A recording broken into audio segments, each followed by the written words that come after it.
Bienvenidos a la última conferencia del ciclo dedicado a la rebelión comunera. Hoy nos acompaña el profesor Luis Ribot, que además ha sido el coordinador del ciclo. Voy a intentar resumir su currículum. Desde el año 2009, empiezo por lo que me parece más importante, es miembro del número de la Real Academia de la Historia. Pero además el profesor Ribot es catedrático de Historia Moderna de la UNED desde 2005 y lo fue antes de la Universidad de Valladolid, donde comenzó su actividad docente e investigadora en 1973, o sea, desde que acabó su carrera. Es un experto en la revuelta de Mesina y ha escrito 2 libros específicamente sobre ello, y su obra más reciente, que creo que publicó, ¿verdad?, en 2016, está dedicada a la Edad Moderna, desde el siglo XV al siglo XVIII, y es un estudio pues, de todo este periodo histórico. Y además va por la 5ª edición ya, ¿no? Va a salir la 5ª edición. Ha publicado asimismo numerosos capítulos en libros, en artículos sobre la monarquía española de los Austrias, el reino de Carlos II, sobre la crisis sucesoria en el entorno de 1700, el gobierno del reino de Sicilia, las revueltas y las guerras en los siglos XVI y XVII, incluso pues, una selección de sus trabajos ha sido publicada bajo el título genérico El arte de gobernar, estudios sobre la España de los Austrias en 2006 en la editorial Alianza. Además ha sido también coordinador de diversos libros colectivos y comisario de sendas exposiciones históricas, tanto sobre Felipe II como Isabel la Católica. Bueno, intenta hacer un resumen difícil, ¿no?, de toda su trayectoria. Despido antes de finalizar la conferencia el ciclo y les doy las gracias una vez más por acompañarnos en esta colaboración tan querida por Fundación Mutua Madrileña con la Real Academia de la Historia. Me corresponde a mí cerrar el ciclo de conferencias sobre los 500 años de la Revuelta Comunera, cuyo título es La Revuelta de las Comunidades de Castilla, un conflicto urbano en los comienzos del reinado de Carlos V. La efemérides que ahora conmemoramos, evidentemente, pues tiene una cierta repercusión popular y crea un cierto interés, lo cual me lleva a reflexionar sobre una diferencia básica existente en los temas que estudiamos los historiadores. Por ejemplo, si alguien estudia la demografía castellana durante el siglo XVI, pues eso no crea ninguna polémica. Puede crear alguna polémica entre los historiadores, entre los especialistas, pero nunca y no va a llegar jamás al gran público. En cambio, si alguien estudia la revuelta comunera, sí. Es decir, hay algunos temas que tienen un atractivo más allá del atractivo que genera entre los profesionales como consecuencia de una realidad, que es la vinculación de la historia a la construcción nacional, la creación de lugares de la memoria colectiva con un sentido positivo, a veces incluso medular, en la configuración política de una comunidad. A los historiadores esto no suele gustarnos, porque esta vinculación y la resonancia popular de determinados hechos o procesos históricos propician la creación de mitos, entendiendo como tales los conocimientos poco fundados, pero muy divulgados y profundamente arraigados sobre determinadas cuestiones. Por ejemplo, en Castilla pues, tenemos el mito de Covadonga, el mito de Fernán González, el mito del Cid y otra serie de ellos. Fuera de Castilla, Bifredo el Velloso, el Pilós, como le llaman los catalanes, o los mitos de las libertades originarias de los vascos, etc. Los mitos, en cualquier caso, son un fenómeno universal que se da también fuera de nuestras fronteras. Vamos a ver, a aludir ahora brevemente a este mito de los comuneros y cómo surge. Sus orígenes se sitúan dentro de este proceso de vinculación de la historia con la construcción nacional, que no es sino una de las vertientes de esa utilización política a la que antes me refería. Los liberales del siglo XIX, de comienzos del siglo XIX, convertirán a los rebeldes comuneros en el símbolo de la lucha por la libertad y la independencia de España, cuidado frente al absolutismo. En este caso, frente a Carlos V y a la invasión extranjera. Aquí hay también otra transposición. El régimen liberal surge a raíz de la invasión francesa de 1808, lo que lleva a los autores de estos estudios, que son sobre todo escritores, literatos, eruditos, raramente historiadores, a una transposición histórica, consciente o inconsciente, pero que es una transposición que funciona. La invasión francesa, invasión flamenca con Carlos V, que no fue, por supuesto, equiparable, pero también liberalismo de los comuneros, liberalismo del momento que ellos viven ahora. La coincidencia del trienio liberal entre 1820 y 1823 con el tercer centenario de los hechos hará el resto. Son homenajes públicos por doquier, composición de obras de teatro, poesías, inauguración de monumentos, obras de arte, denominación de calles. Hasta hace poco tiempo era rara la localidad donde no había una calle de Padilla, a Bravo, a Maldonado. En Madrid todavía existen. En fin, pinturas, el gran cuadro de Antonio Gisbert sobre la sentencia de Villalar, pues que nos sirve de imagen, lo demuestra, porque es la más importante de las que se hacen sobre los comuneros, pero hay otra serie de ellas y otras muchas conmemoraciones que muestran esta transposición que se está haciendo y esta creación de ese mito liberal de los comuneros. Esto no va a durar siempre. Posteriormente, durante la restauración canovista, se va a iniciar un proceso contrario de condena a los comuneros, a quienes se identificará con el conservadurismo de las estructuras sociales y políticas del mundo medieval, se dirá del mundo feudal, frente a la modernidad de Carlos V. Esto va a continuar y va a aparecer después. Pero también va a continuar la valoración de los comuneros como héroes de la libertad, que se mantiene en el seno del pensamiento liberal y que luego va a pasar también al posterior pensamiento, digamos, progresista, también más adelante el pensamiento de la izquierda en general. Y va a renacer en los años de la transición política de los años 70-80 del siglo XX. Los comuneros volverán a ser ahora un mito, aunque de acuerdo con los nuevos tiempos, las nuevas exigencias, ya no un mito nacional, ya no se hablará de España, sino autonómico o regional. Evidentemente las exigencias modulan, modifican, transforman los mitos y los adaptan a lo que cada cual quiere. Y la derrota final de las comunidades de Castilla en 1521, el 23 de abril, en Villalar, será elevada, a partir de la transición, a la categoría de símbolo principal de la comunidad autónoma de Castilla y León. Esto habría mucho que hablar de ello, de las derrotas como símbolo, el victimismo de toda construcción nacional, o, véase en este caso, regional, pero que en el fondo sigue las mismas pautas.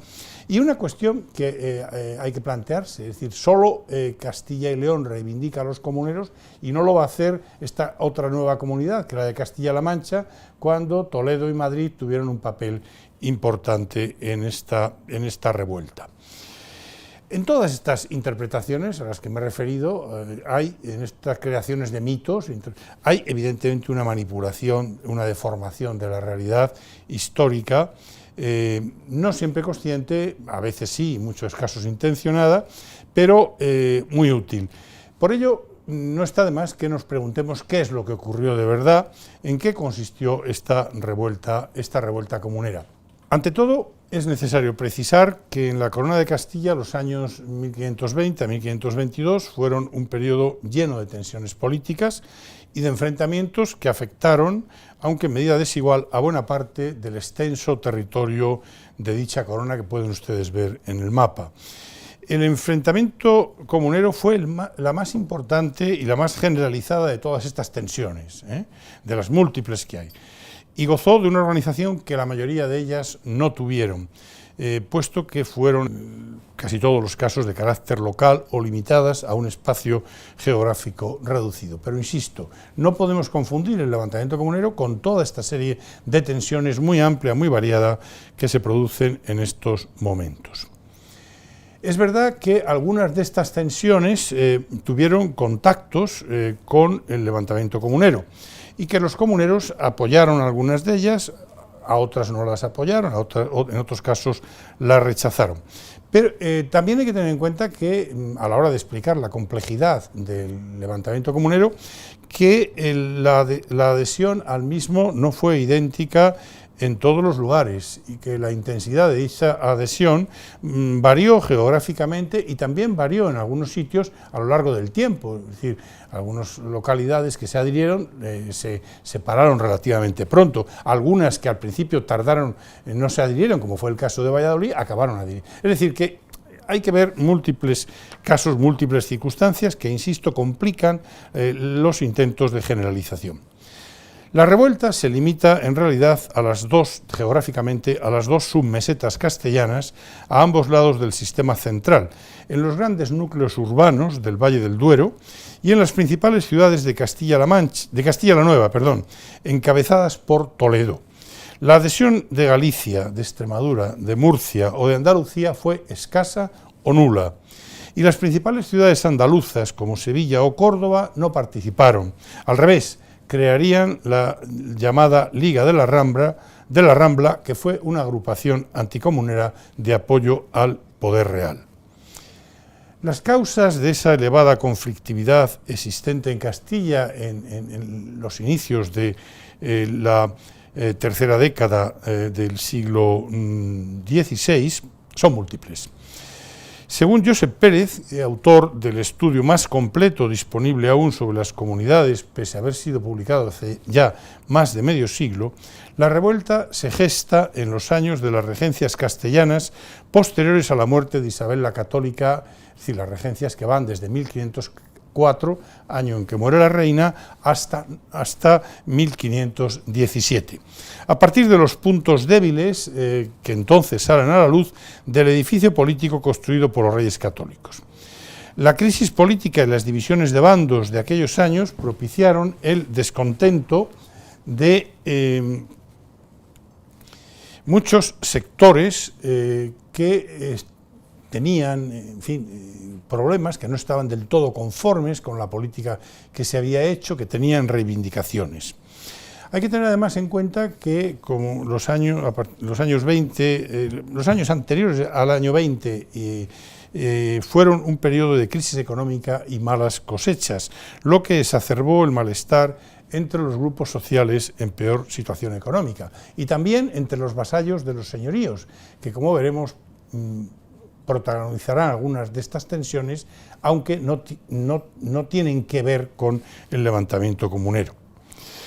A todo ello se va a unir, entre las múltiples causas que pueden buscarse, la irritación creada tras la llegada a España, a Castilla en concreto, de Carlos I, un rey extranjero, desconocedor de la lengua y la cultura castellanas, poco experto todavía, poco respetuoso con sus tradiciones políticas, necesitado además de grandes cantidades de dinero para financiar su elección imperial y acompañado de una cohorte ajena al país y en la que no faltaban, más bien había bastantes personajes ávidos de riquezas y de poder.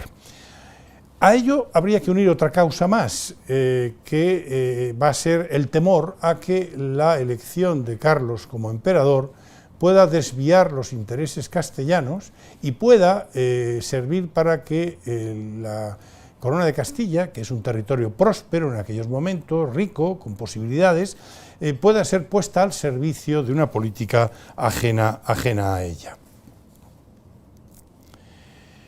El levantamiento, mucho más complejo y contradictorio de lo que hasta hace unos años se decía, como ha señalado recientemente Máximo Diago en una buena síntesis, fue una revuelta protagonizada por las principales ciudades y villas del Valle del Duero y de Castilla-La Nueva, que eran la mayoría de las 18 ciudades que tenían, desde tiempos de Juan II, por privilegio el derecho a enviar procuradores a las Cortes. El protagonismo principal correspondió al Valle del Duero, que constituía el núcleo esencial de la actividad política castellana y la zona más poblada y más densamente urbanizada de toda la Corona de Castilla, como veremos después en algunas de los mapas que posteriormente se les pasarán. Lo cual significaba, si era la más poblada y más densamente urbanizada de Castilla, significaba en este momento también la más poblada y más densamente urbanizada de toda España. Aquí se ha producido un cambio en la España contemporánea. En la España contemporánea, las zonas más pobladas, si quitamos el caso de Madrid, que es un islote, son periféricas, mientras que en esta España de comienzos del XVI no era así. La densidad de población se daba en espacios del centro pertenecientes a la principal densidad de población, en espacios centrales pertenecientes a la Corona de Castilla. En la meseta sur, pese a la temprana y muy activa participación de Toledo en el levantamiento, Toledo inicia la protesta y es la última ciudad en rendirse, o también la participación de Madrid, las otras dos ciudades que enviaban procuradores a las Cortes, que eran Cuenca y Guadalajara, lo mismo que Murcia, que también acudía a las Cortes, se adhirieron de forma menos entusiasta y acabaron abandonando el bando rebelde, abandonándolo pronto. El protagonismo de las principales ciudades de ambas Castillas, tanto desde el punto de vista político como demográfico, hace que el levantamiento comunero sea esencialmente una revuelta urbana, como he dicho en el título de mi intervención. Surge en la zona de Castilla y de España donde más ciudades hay, donde hay más población, en la que tiene una mayor actividad económica, es la zona más urbanizada. Cambiamos de imagen. Sus reivindicaciones, las reivindicaciones del levantamiento son de dos tipos. Por lo que a la Corona de Castilla se refiere, el levantamiento expresa la pretensión de las ciudades representadas en las Cortes a participar en la gobernación, oponiéndose a la fuerte tendencia del poder real hacia el absolutismo, que ya venía manifestándose en tiempos de los reyes católicos y con los monarcas anteriores. Para ello exigen al poder real el respeto a una serie de principios y requisitos del reino. Bueno, exigen o piden. Aquí hay una diferencia importante porque en ella radicará una de las líneas de división entre los comuneros moderados, los que piden, y los radicales que tienden a exigir. Y será este uno de los elementos en el curso de la revuelta que llevarán a algunos de los moderados a abandonar el levantamiento. Un segundo elemento, junto a las reivindicaciones relativas al conjunto de la corona, las que se refieren a las ciudades, al gobierno de las ciudades y villas que participaron en el levantamiento.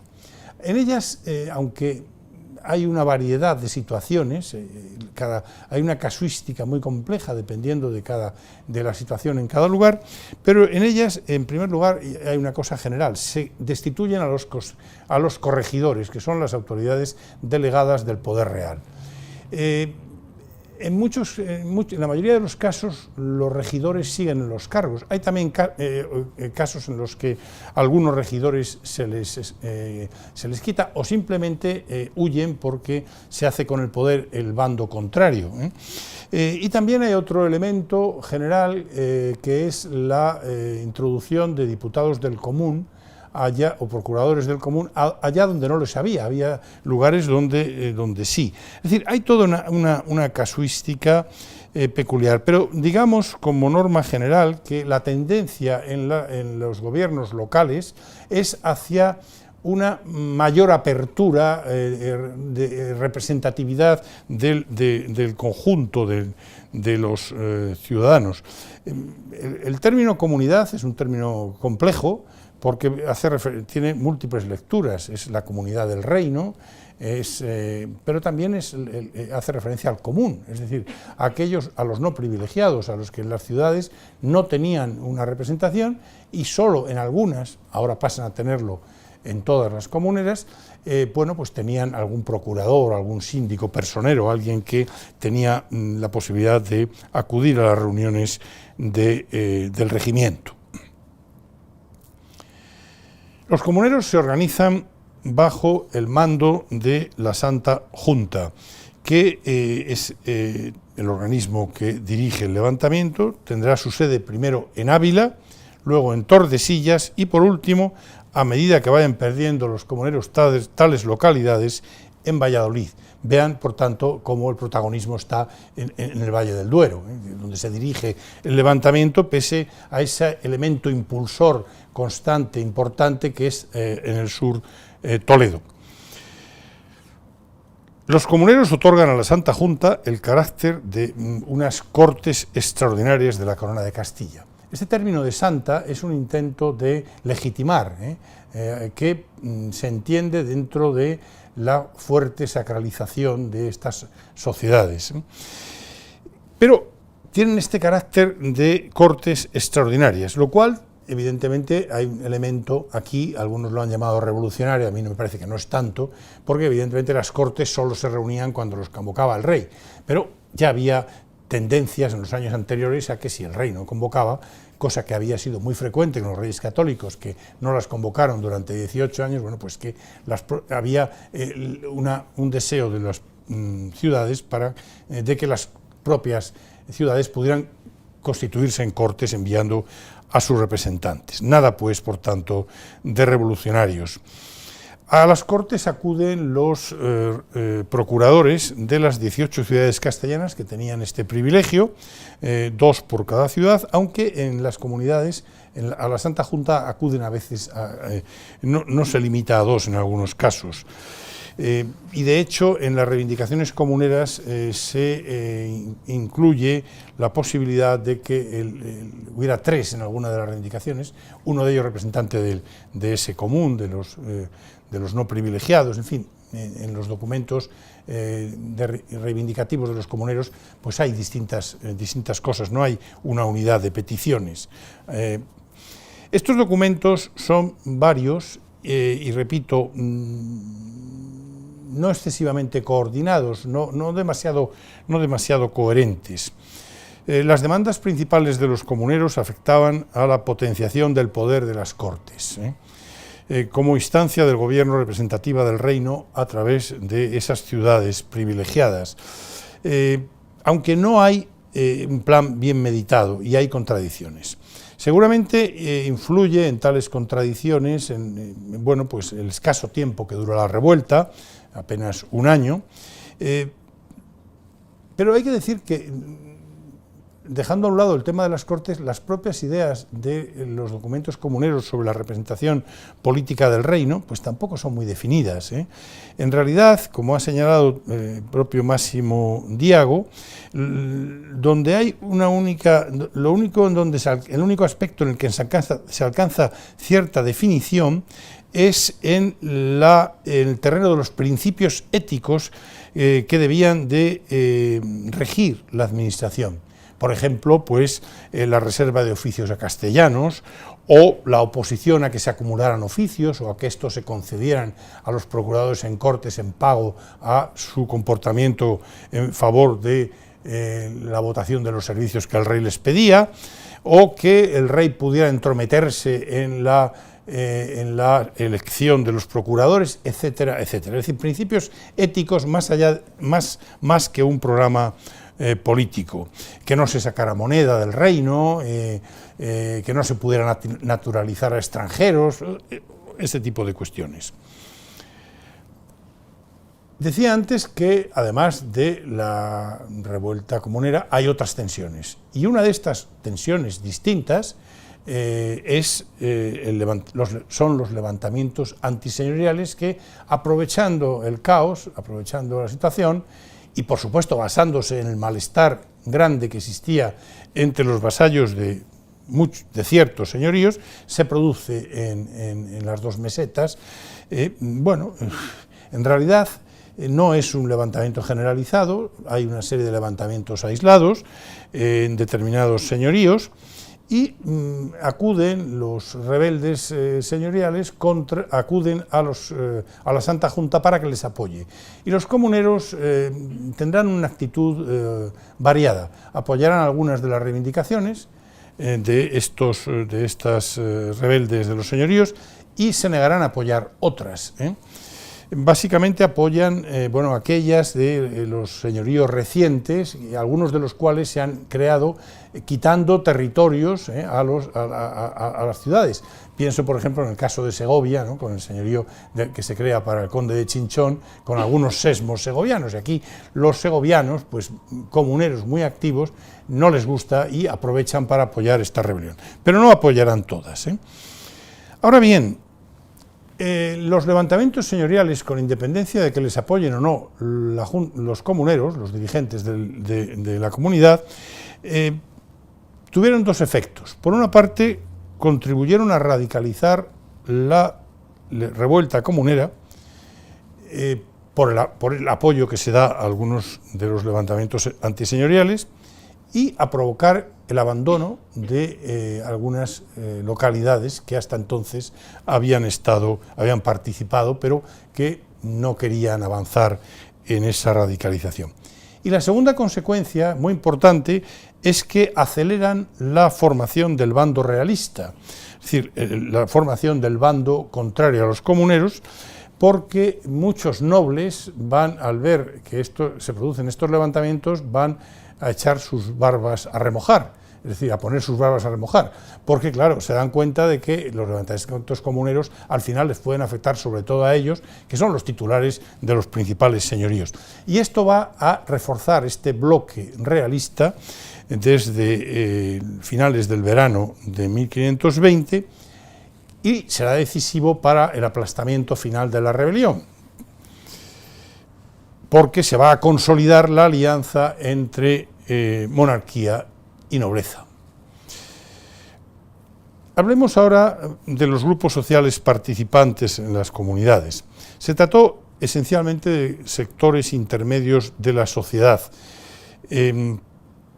castellana, la escasa y débil burguesía. A mí este término no me gusta, clases medias, grupos intermedios, también sectores populares y una participación destacada de algunos miembros de la media y pequeña nobleza urbana, también algunos elementos del bajo clero, sobre todo los regulares, los mendicantes, esencialmente franciscanos y dominicos.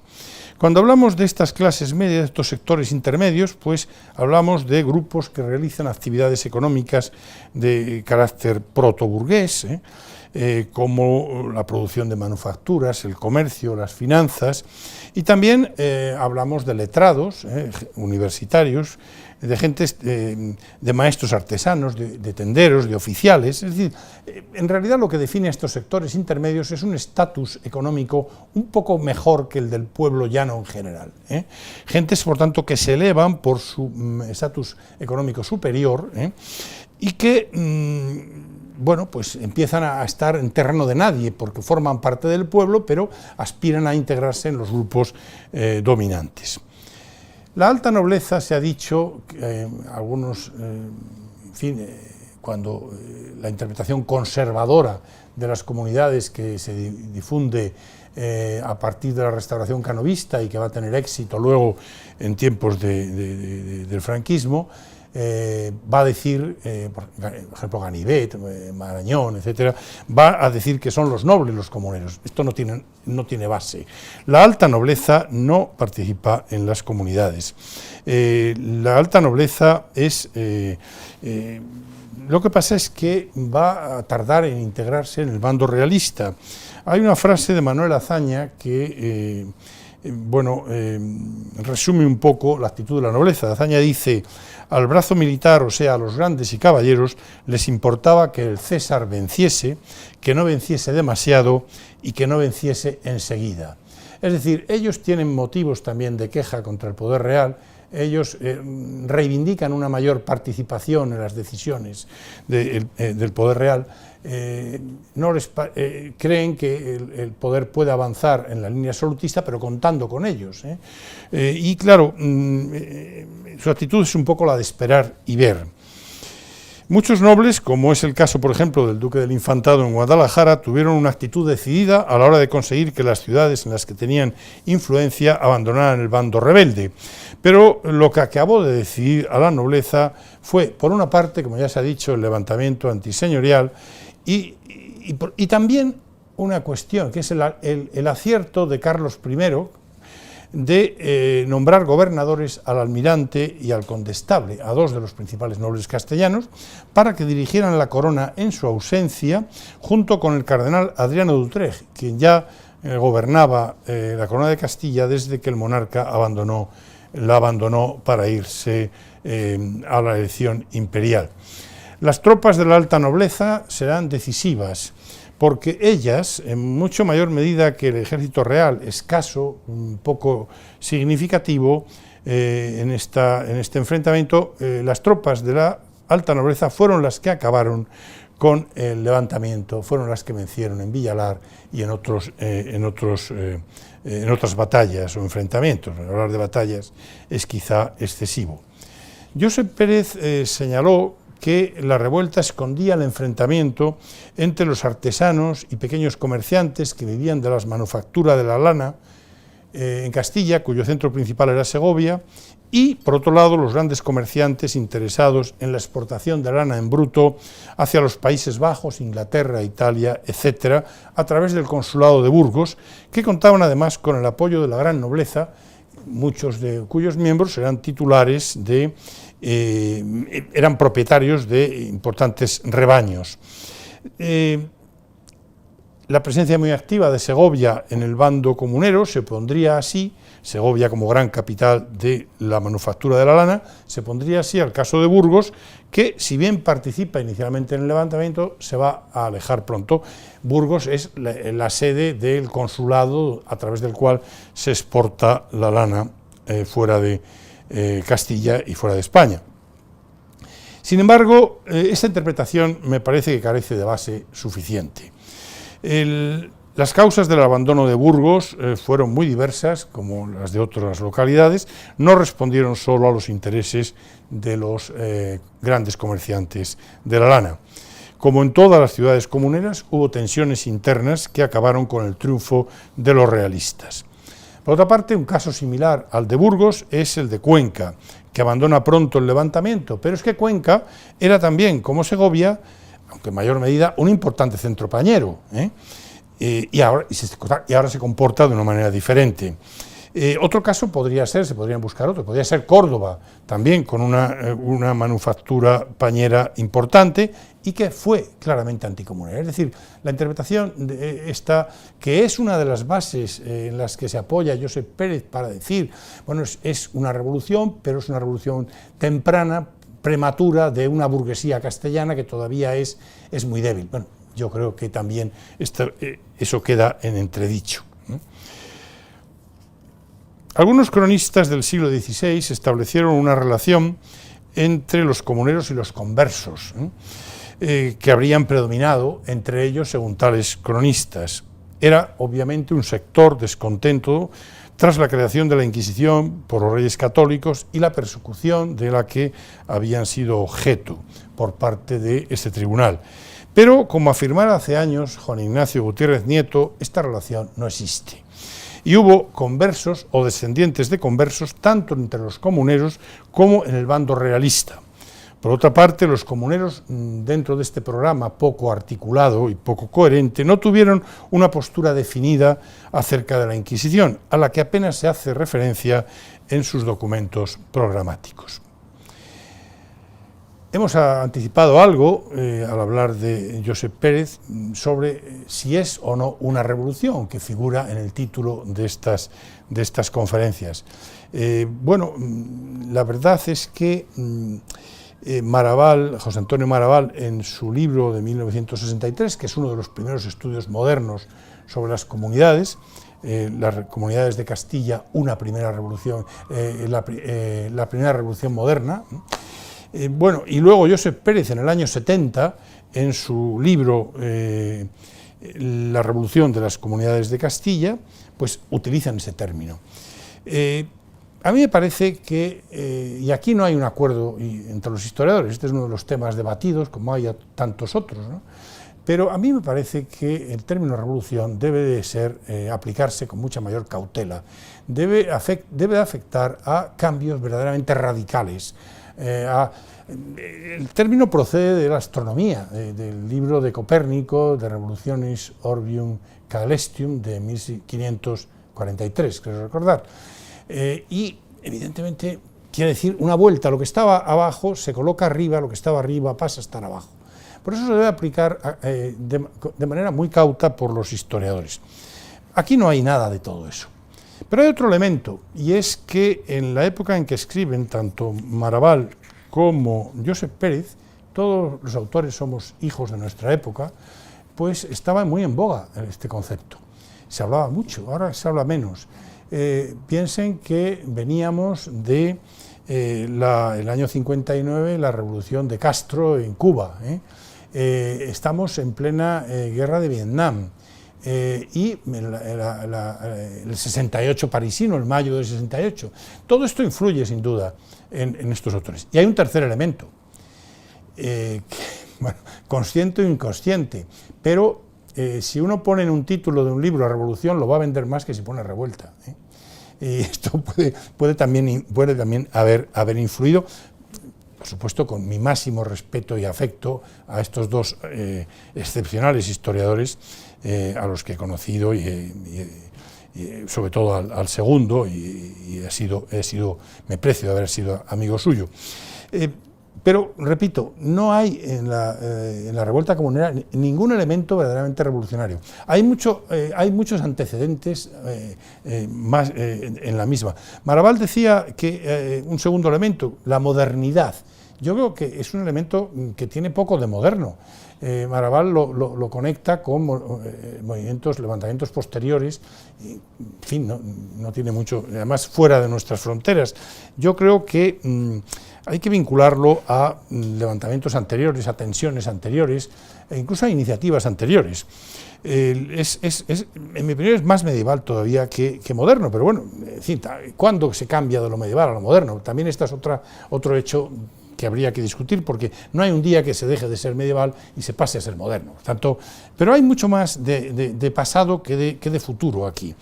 Hay dos autores con los que yo estoy bastante de acuerdo, que escribieron sobre las comunidades, que fueron José Luis Bermejo Cabrero, que escribió en los años 70-80, y que vincula a la Santa Junta a la Hermandad General, de tiempo de los Reyes Católicos, que es, bueno, el profesor Ladero lo explicó en su intervención. Bueno, evidentemente hay muchas reivindicaciones que se vinculan a ella, o Benjamín González Alonso, que también escribe en estos años, que excepcional, bueno, los dos son historiadores del derecho, que vincula las reivindicaciones comuneras con las demandas de participación en el poder político que hacen los miembros de la alta nobleza en 1465, antes de la farsa de Ávila en la que destituyen a Enrique IV, en ese proyecto de ley perpetua. Es decir, elementos, por tanto, anteriores. La diferencia, dice Benjamín González Alonso, es que quien hace ahora las reivindicaciones ya no es la alta nobleza, sino que son las ciudades, otro de los órganos de poder, las ciudades con voto en Cortes, otro de los órganos de poder importantes en la corona de Castilla. Bien, y pasamos a las consecuencias de este levantamiento. Evidentemente hay unas consecuencias inmediatas, los ajusticiamientos que hemos visto en el famoso cuadro de Gisbert, hay encarcelamientos, hay juicios, hay persecuciones, hay confiscaciones. Pero también es verdad que la represión se frena pronto por la invasión francesa de Navarra, unas semanas después de Villalar, que contribuye a atemperar los castigos. No se puede ser muy duro cuando ahora hay un peligro, un riesgo inmediato al que hay que hacer frente. Y cuando viene el emperador, regresa a Castilla, va a promulgar un perdón general en octubre de 1522. En este perdón general de él se exceptúa a 293 personas. Si hacemos un balance, digamos que al cabo, pues, de todos estos personajes exceptuados, una veintena aproximadamente mueren en la cárcel, 23 fueron ejecutados, uso las cifras que da Josep Pérez, y unos 50 lograron rehabilitarse pagando multas y, en fin, también otros se beneficiaron de perdones posteriores. Pero este perdón general afecta, es de carácter civil, es de carácter criminal, pero no afecta a las penas civiles, de manera que las compensaciones que habían sido decretadas, las confiscaciones de bienes, etc., siguieron. Las compensaciones son importantes porque muchas ciudades hubieron de pagar por los tributos que no se habían satisfecho al rey en la época de las comunidades, por las propiedades de las que se habían adueñado, por los daños que habían causado, etc. Y aquí las compensaciones fueron distintas. Algunas ciudades tuvieron que pagar mucho, por ejemplo Segovia, en parte por ese apoyo que dio a los vasallos que se levantan contra el conde de Chinchón, va a ser la que más tenga que pagar. Hay consecuencias políticas. Evidentemente, en las ciudades y villas comuneras, la derrota tuvo como consecuencia, a corto y medio plazo, un reforzamiento de las oligarquías urbanas, de esa oligarquía que prácticamente monopolizaba los regimientos, los oficios municipales. Muchos de ellos, antes de las comunidades, eran ya propietarios de estos oficios, que transmitían a sus descendientes, pero luego, con los Austrias, este proceso de patrimonialización de los oficios municipales se va a consolidar. Con lo cual, digamos que los que estaban fuera de ellos tenían menos posibilidades de acceder. Ahora, estos grupos emergentes podrán, y lo harán, vincularse familiarmente con, son grupos que tienen dinero, vincularse familiarmente con esta oligarquía. Y también estos grupos emergentes que estaban fuera del poder político municipal, sin embargo, hay que decir que van a conseguir entrar, porque los oficios urbanos no se petrifican, sino que se va a producir una abundante venta de oficios, se crean nuevos oficios y se venden, porque la monarquía necesita siempre dinero y, por tanto, estos sectores emergentes podrán entrar, comprar estos oficios y engrosar esta oligarquía. Por tanto, esa consecuencia queda matizada. En la política general del reino, la derrota de los comuneros indudablemente dejó la vía libre al crecimiento del absolutismo regio y obligó a Castilla a contribuir con sus soldados y su dinero a una política imperial que a los comuneros no les atraía y que les preocupaba. Pero también aquí hay que hacer matizaciones. La propia necesidad de apoyarse en las Cortes llevó a Carlos V, en las de 1566, luego en las de 1538-39, a pactar con ellas la introducción del primer encabezamiento general de alcabalas y tercias. El profesor Ladero habló de los antecedentes de los encabezamientos como tributo votado por las Cortes y del deseo de Isabel la Católica de sus dudas sobre la posibilidad de volver a conferir a las Cortes competencias sobre ellos. Ahora, a partir de este primer encabezamiento general, las Cortes y, por ende, las ciudades, que son las que mantienen, las ciudades con voto en Cortes, que son las que mantienen el poder más allá de la institución de las Cortes, van a adquirir un protagonismo decisivo en la determinación de la política fiscal, más allá de lo que los comuneros pensaban. En opinión del historiador americano Charles Hendricks, en un momento de fuerte alza de los precios, las Cortes lograron bloquear cualquier aumento en el valor de las alcabalas y tercias a cambio de ofrecer a la corona mayores ingresos por vía de servicios, es decir, de los tributos que votaban las Cortes, esta hacienda extraordinaria. Pero el hecho importante no es únicamente la intervención decisiva, de las ciudades en la política fiscal, más allá de sus atribuciones tradicionales, limitadas a la aprobación de los servicios, sino el que la concesión de estos servicios por periodos de 3 años obligaba a la corona a una recurrente convocatoria de Cortes, es decir, la impedía hacer esto que los reyes católicos habían hecho, estar durante mucho tiempo sin convocarlas, lo que suponía el afianzamiento de la institución y sobre todo del poder de las ciudades que estaban detrás, a pesar de que su capacidad se limitara al terreno fiscal. Era un pacto o acuerdo tácito, callado, con las oligarquías municipales, las cuales, a cambio de su poder en el terreno fiscal, garantizaban el orden y controlaban la recaudación de los impuestos que dependían de ellas. Más adelante, Felipe II, en los años 90, introducirá un nuevo servicio, el servicio de los millones, que importantísimo por su cuantía, como el propio término dice, y que será decisivo en el siglo XVII. Y a través también de su capacidad de controlar este servicio de los millones, las oligarquías, las ciudades, más que las cortes, pero también las cortes que dominan ellas, incrementarán su capacidad de negociación con el poder real. En Castilla, como en el resto de los dominios de Carlos V y sus sucesores, este tipo de pactos constituían la base y constituirán a partir de Carlos V la base imprescindible para el incremento del poder real en la vía hacia el absolutismo, lo que explica que se hagan otros con otros sectores, con la alta nobleza, con los eclesiásticos, con el alto clero, etc. Desde un punto de vista económico, y ya estoy terminando, es evidente que la crisis provocada por la revuelta, la breve guerra y los castigos e indemnizaciones a que hubieron de hacer frente las ciudades comprometidas tuvieron un efecto negativo sobre el crecimiento económico que vivía Castilla, pero no interrumpieron este crecimiento. Más aún, los mejores años de la economía castellana fueron posteriores a la revuelta.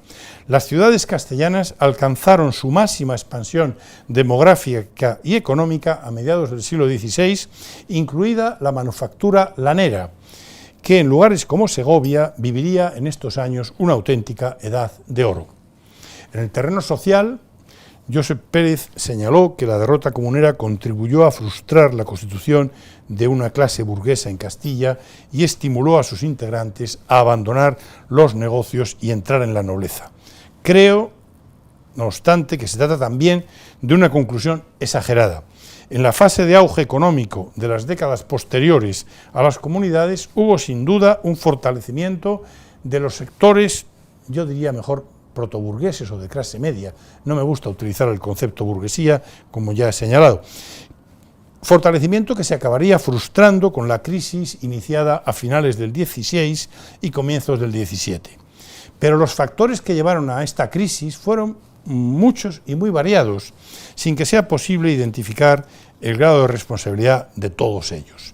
Probablemente, de haber triunfado los comuneros, el avance del absolutismo en Castilla se habría visto matizado, y los reyes hubieran encontrado muchas más dificultades de las que tuvieron para convertir la corona de Castilla en la base principal de su fiscalidad y en el centro esencial del que extraerían los soldados para sus ejércitos.